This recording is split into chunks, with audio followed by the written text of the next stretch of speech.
Bos snipers blak-blakan, Veda jadi perhatian lama. Pemirsa, kabar dari pedok Moto3 ini bener-bener bikin heboh, kayak promo diskon sepatu di mall pas akhir bulan. Sang bos Riva Colt Snipers, Miko Cecchini, akhirnya buka suara soal alasan kenapa timnya berani kasih kesempatan buat pembalap muda asal Indonesia, Veda Ega Pratama. Dalam sebuah wawancara, Miko terang-terangan bilang kalau ketertarikannya pada Veda itu bukan cinta pandangan pertama, tapi udah lama banget ia amati sejak Red Bull Rookies Cup. Katanya, gaya balap Veda beda dari rider lain, bukan cuma agresif tapi juga terukur, ibarat anak kos lapar, makannya cepet tapi tetap sopan. Nah, gaya unik inilah yang bikin Miko berpikir, wah bocah ini nggak bisa dibiarkan begitu aja, harus dicoba masuk tim kami. Jadilah Veda seperti gorengan favorit, direbutin banyak orang karena punya rasa khas yang bikin ketagihan.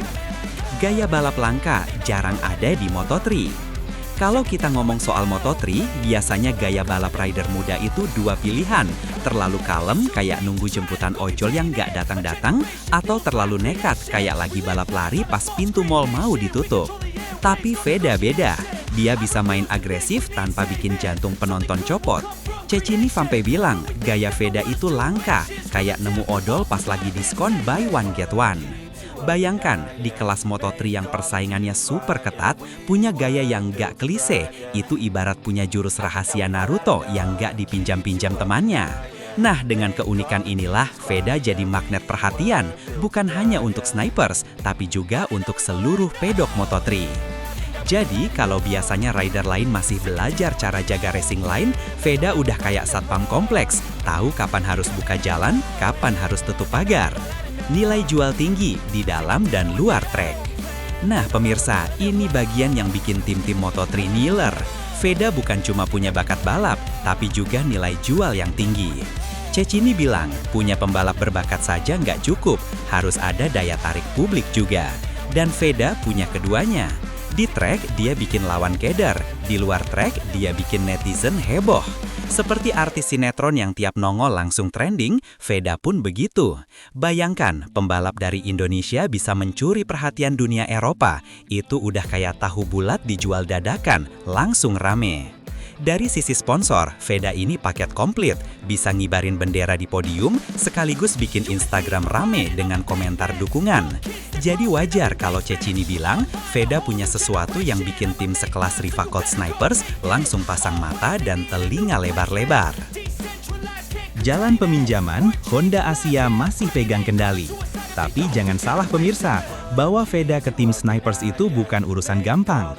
Honda Asia, tim yang mengasuh Veda, masih pegang kontraknya rapat-rapat kayak emak-emak jagain tabungan arisan.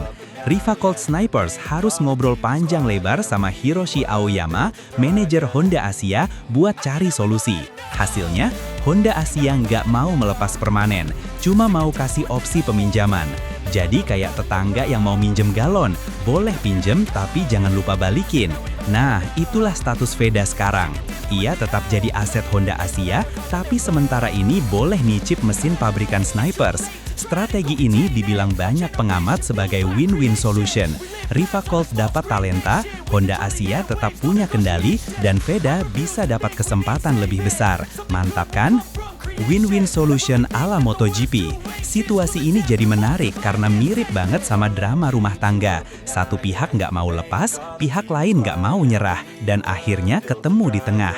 Honda Asia tetap bisa bilang, hey Veda masih milik kami. Sementara Riva Colt Snipers bisa pamer, hey Veda sekarang di motor kami. Bagi pengamat, ini langkah cerdas. Karena kalau Veda sukses di Snipers, namanya makin harum. Tapi kalau gagal, Honda Asia bisa bilang, tuh kan masih butuh bimbingan. Lucunya, Veda di sini jadi kayak mahasiswa magang. Status masih punya kampus, tapi lagi disuruh kerja di perusahaan besar. Bedanya, kalau mahasiswa magang cuma dapat uang makan, Veda bisa dapat podium dan sorakan penonton. Tekanan dan harapan menumpuk. Masalahnya pemirsa, ekspektasi pada Veda ini gede banget. Netizen Plus 62 udah siap pasang trending kalau Veda podium, sementara fans Moto3 di Eropa penasaran apakah bocah Asia Tenggara ini beneran bisa bikin kejutan. Jadi tekanan buat Veda bukan cuma dari mesin, tapi juga dari komentar dunia maya.